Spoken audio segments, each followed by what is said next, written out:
बिस्मिल्लाहिर्रहमानिर्रहीम अस्सलाम वालेकुम नाज़रीन, आप यूट्यूब और फेसबुक चैनल देख रहे हैं। मैं राना उज़ैर हूँ। नाज़रीन, कल रात 12 बजे इलेक्शन कैंपेन बंद हो जाएगी और 8 फरवरी के दिन के लिए तकरीबन 72 घंटों से भी कम का खेल इस वक्त बाकी है और पाकिस्तान फैसला कुन और डिसाइसिव मूवमेंट से गुजर रहा है, जहां पर पाकिस्तान की आवाम ने अपने मुस्तकबिल का फैसला करना है और यह दिन पाकिस्तान के लिए इंतहाई अहम है। मैं कुछ बड़ी खबरें लेकर आपकी खिदमत में हाजिर हुआ हूं। सबसे पहली खबर पर आज हमने बात करनी है कि पहिया अब उल्टा घूमना शुरू हो चुका है। अब बहुत सारे सर्वेस हुए, उस सर्वेस में तो आपने देखा कि पाकिस्तान तहरीके इंसाफ क्लीन स्वीप कर रही है और लोग इमरान खान की तस्वीर पर ठप्पा लगा रहे हैं, और वहीं पर दूसरी जानिब नून लीग वाले ये बयानियां बना रहे हैं कि साड़ी गलती हो गई है, हमने तो बनना वजीर आजम है, हुकूमत तो हमारी आनी है। लेकिन जनाब 72 घंटे से पहले कप्तान जो है वो जीत गया, कप्तान की जीत का ऐलान हो चुका है। इस हवाले से अहम तरीन तफसीलात आपके सामने रखूंगा कि जीत का ऐलान जनाब लाहौर से हुआ है। मैं आपके सामने बड़ी इंपॉर्टेंट डिटेल्स आज रखने वाला हूं, वो ऐसी खबर जो मीडिया रिपोर्ट नहीं कर पा रहा, और फिर दूसरी जानिब मुल्क भर में आग लगाने का मनसूबा जो है वो सब पकड़ा गया है। वो मैंने पूरी कैंपेन आपके सामने आज बेनकाब करनी है कि 9 मई पार्ट 2 ये करने की एक साजिश तैयार कर ली गई है। और ये कैसे साजिश तैयार हुई है? 8 फरवरी का दिन, वहां पर आज क्या होने वाला है? अगले 72 घंटे पाकिस्तान की सियासत में गेम पलटा खा सकती है। उस हवाले से भी अहम तरीन तफसीलात आपके सामने रखूंगा। लेकिन अगर आपने चैनल को सब्सक्राइब नहीं किया, चैनल को सब्सक्राइब कर लें, बेल आइकन को दबा दें, आने वाली तमाम तरह अपडेट्स आपकी खिदमत में बर वक्त पेश होती रहें। नाज़रीन, परवेज खटक साहब ने जाली वोट बनाने का मंसूबा इस वक्त तैयार कर लिया है, और आप सबको पता है कि परवेज खटक पाकिस्तान तहरीक इंसाफ छोड़कर जिस तरह से इन्होंने इमरान खान की पीठ पर छुरा घोंपा और जिस तरह से इस शख्स का गंदा और मकरू चेहरा आपके सामने आया, और केपीके की आवाम ने इस साबिक वज़ीर आला को जो है वो उसको इसका चेहरा डिलीट कर दिया है। इसके चेहरे पर जो काली जरब लगाई है वो सब कुछ आपके सामने। उनके साथ महमूद खान, उसका हाल भी केपीके की आवाम ने इनकी दुर्गत बना डाली है कि ये लोग एक जलसा करते हैं, और वो जलसा पाकिस्तान तरीके इंसाफ की जो कॉर्नर मीटिंग है उससे भी कम जलसी होती है, और वो जलसी खिलाने की भी लायक नहीं है कि आवाम ने इनकी दुर्गत बना दी है कि जिसने इमरान खान को छोड़ा उससे रक्षा चलाया। तो ये सूरत हाल तो बनती हुई दिखाई दे रही है। तो जनाब पेशावर के हल्का एमने 33 पर नून लीग के उम्मीदवार अख्तर वली ने चीफ इलेक्शन कमीशन को खत लिख दिया है, जिसमें बताया गया कि परवेज खटक ने जाली वोट बनाने का मंसूबा बनाया है। खत के मतन के मुताबिक धांधली के लिए परवेज खटक ने जदीद स्कैनिंग मशीन ली हुई है, और मशीनों का इस्तेमाल परवेज खटक 2021 में ज़िमनी इंतखाब में भी कर चुके हैं, और नौशेरा में धांधली रोकने के लिए इक़दाम किए जाएं। धांधली को ना रोका गया तो इलेक्शन फ्रॉड तस्वुर होगा। और अख्तर इख्तियार वली ने कहा कि आरोज वसूल और इस्तेमाल शुदा बैलेट पेपर्स की तफसील फॉर्म 45 जारी करे, चीफ सेक्रेटरी और IG को धांधली रोकने का टास्क दिया जाए। खत में कहा गया है कि हसास पोलिंग स्टेशन पर फौज और FC के एहलकार को तैनात किया जाए। अब खटक साहब यहां पर बेनकाब होते हुए दिखाई दे रहे हैं। और फिर मियां नवाज शरीफ साहब ने जनाब आज मरी में जलसे से खिताब किया। अभी तक कोई मरकजी जलसा पाकिस्तान मुस्लिम लीग नवाज की जानिब से नहीं हुआ। होना तो ये चाहिए कि कल नवाज शरीफ साहब लाहौर की सड़कों के ऊपर निकले, बहुत बड़ा रेला आवाम का साथ लेकर जाए। कल आखिरी दिन है इलेक्शन कैंपेन का। पाकिस्तान तहरीक इंसाफ को कोई मरकजी जलसा करने की इजाजत नहीं देगी। इग्ना वर्कर्स कन्वेंशन, और आज आपने देखा कि इस्लामाबाद में आमिर मुगल जो है वो MNA का इलेक्शन लड़ रहे हैं, और वो एक घर में वर्कर्स मीटिंग उन्होंने कॉल की हुई थी, वहां पर इस्लामाबाद पुलिस ने छापा मार दिया। एक घर के अंदर वर्कर्स मीटिंग भी पाकिस्तान तहरीक इंसाफ को करने की इजाजत नहीं दी जा रही। आप सूरत हाल ये ले लें कि लियाकत बाग में PTI ने जलसा करने की इजाजत मांगी, वहां पर इंतजामिया ने कहा कि सिक्योरिटी थ्रेट्स है, हम आपको जलसा करने की इजाजत नहीं दे सकते। और वहीं पर ठीक एक दिन पहले बिलावल भुट्टो साहब जलसा कर गए।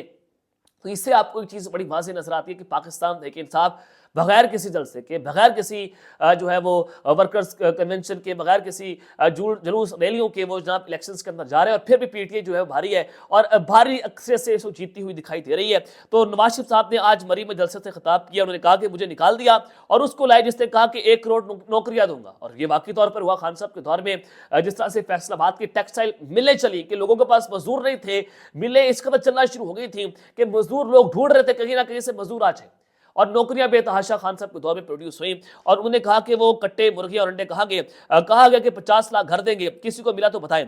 मरी में इंतखाबी जलसे से खिताब करते हुए कहा कि मुझे सारी जिंदगी के लिए निकालने वाले आज खुद इस्तीफा देकर घर जा रहे हैं, यानी कि एंटी जुडिशरी जो कैंपेन चली। इन्होंने कहा कि चीफ जस्टिस काजी ईसा साहब ने बल्ले का निशान जो है वापस लिया, जिसके ऊपर पाकिस्तान तहरीक इंसाफ इनको तनकीद का निशाना बनाया कि आपने गैर आईनी और गैर कानूनी तौर पर बल्ले का निशान वापस लिया, और यह हक और सच की बात थी। पाकिस्तान तहरीक इंसाफ का तनकीद करना हक बनता था।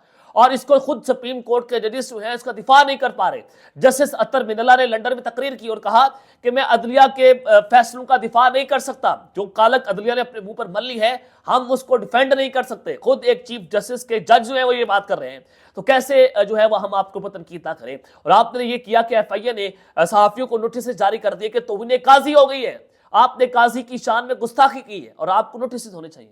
और आज यही नवाज शरीफ जो है वो जैसे इजाजुल अहसन के खिलाफ तकरीर कर रहे हैं, वो जैसे मुजाहिर नकवी के खिलाफ तकरीर कर रहे हैं, क्यों वो इस वजह से कह रहे हैं और वो उसको इस वजह से नोटिस नहीं हो रहे क्योंकि ये निजाम के लाडले हैं, ये जो मर्जी करें, इंतजामिया के लोग लाडले हैं और ये जो मर्जी करते फिरे। और मरी मेरा दूसरा घर है जो मुझे बहुत प्यारा लगता है, आप सब मुझे बेहद प्यारे हैं। अब जहां पर ये भी जाते हैं यहाँ पर एक इनका नारा होता है कि मुझे आप बहुत प्यारे हैं, तो ये है तो फलाएं।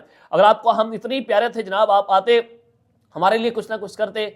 आपने अपने खानदान को सेट करने के लिए, मरीम नवाज को वज़ीर-ए-आला पंजाब बनाने के लिए आप एक डील कर रहे हैं और एक डील के तहत पाकिस्तान आए और आपने हमेशा कौम का पैसा चोरी किया। और दूसरी जानिब बिलावल भुट्टो साहब ने वॉइस ऑफ अमेरिका को इंटरव्यू दिया है, उसमें उन्होंने कहा कि इंतखाबात के बाद नून लीग से इत्तेहाद नहीं हो सकता। नवाज शरीफ इंतजामिया पर दबाव डालकर इलेक्शन में गड़बड़ करना चाहते हैं।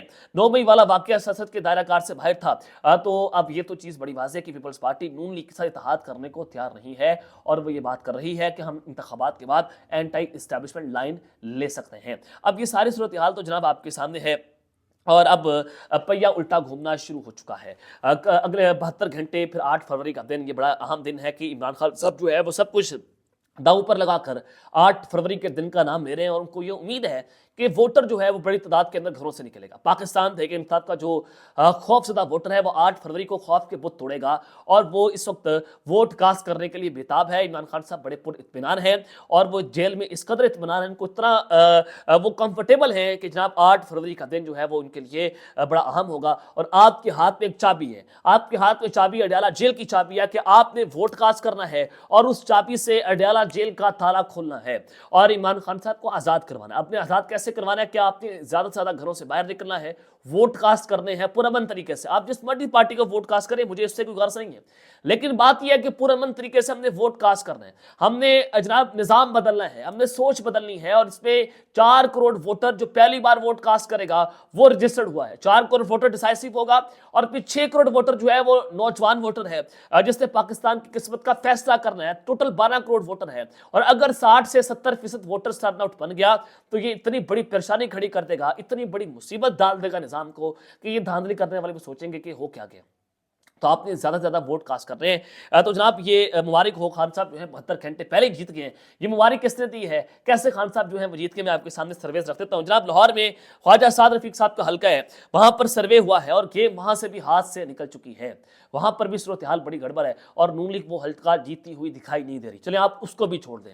नवाज शरीफ साहब का रवायती हल्का जो N130 लाहौर का हल्का है, जहां पर नवाज शरीफ साहब खुद मुकाबले में है डॉक्टर यास्मीन राशिद के पाकिस्तान तहरीक इंसाफ का हल्का, और ये औरतों को कैद करके नवाज शरीफ साहब इलेक्शन लड़ रहे हैं और ये भी चूड़ियां पहन ले। मैं कहता हूं ये भी चूड़ियां पहन ले फिर इलेक्शन के अंदर जाएं कि ये औरतों का मुकाबला नहीं कर पा रहे। और मियां नवाज शरीफ साहब के हल्के में 4 बार सर्वे हुआ। ये सर्वे नून लीग ने नहीं करवाया, बल्कि ये सर्वे जो है वो जनाब न्यूट्रली करवाया गया और उसमें पाकिस्तान तहरीक इंसाफ के वोटर ने इनका सियासी जनाजा जो है वो निकाल के रख दिया है। और ये एक अजीबो गरीब सी परेशानी है कि 8 फरवरी का दिन इनके लिए एक सरप्राइज होगा और ये खौफ में मुब्तला है कि कहीं पाकिस्तान तहरीक इंसाफ का वोटर बाहर निकलकर हमारा सियासी जनाजा ना निकाल दे। तो यही बातें नून लीग के हल्कों में हो रही है कि कहीं इमरान खान 8 फरवरी को बाहर ना आ जाए, वो हमें कच्चा खा जाएगा और हमें ऐसा खाएगा कि हम फिर मुंह दिखाने के काबिल नहीं रहेंगे। तो खैर N130 में डॉक्टर यास्मीन राशिद का मुकाबला नवाज शरीफ साहब के साथ है और वहां पर एक नहीं, दो नहीं, बल्कि 4 मरतबा सर्वेस हुए हैं और वहां पर भी नवाज शरीफ साहब को डॉक्टर यास्मीन राशिद के मुकाबले में इंतहाई मुश्किलात का सामना करना पड़ रहा है। उनके लिए वो मैच इतना आसान नहीं होगा,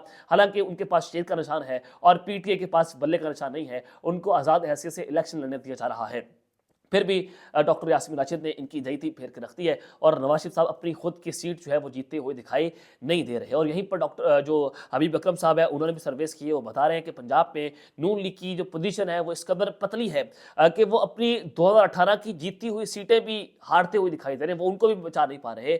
और पंजाब क्या KPK में PTI तो क्लीन स्वीप करती हुई दिखाई दे रही है, बलूचिस्तान की सूरत हाल भी यही है। और फिर ये दूसरी जानिब जो इस वक्त वफाक की सूरत हाल है कि पाकिस्तान तहरीक के साथ तकरीबन 165 से ज्यादा सीटें जीती हुई दिखाई दे रही है। तो कप्तान जो है वो अपनी मजबूत तरीन पोजीशन में मौजूद है। तो अब लोगों ने फैसला करना है कि जितना ज्यादा वोटर टर्नआउट होगा उतनी बड़ी गेम तब्दील होगी। इमरान खान साहब सब कुछ दांव पर लगा चुके हैं। अब ताकत का मुकाबला जो है वोटर्स के टर्नआउट के साथ मिलता जा रहा है।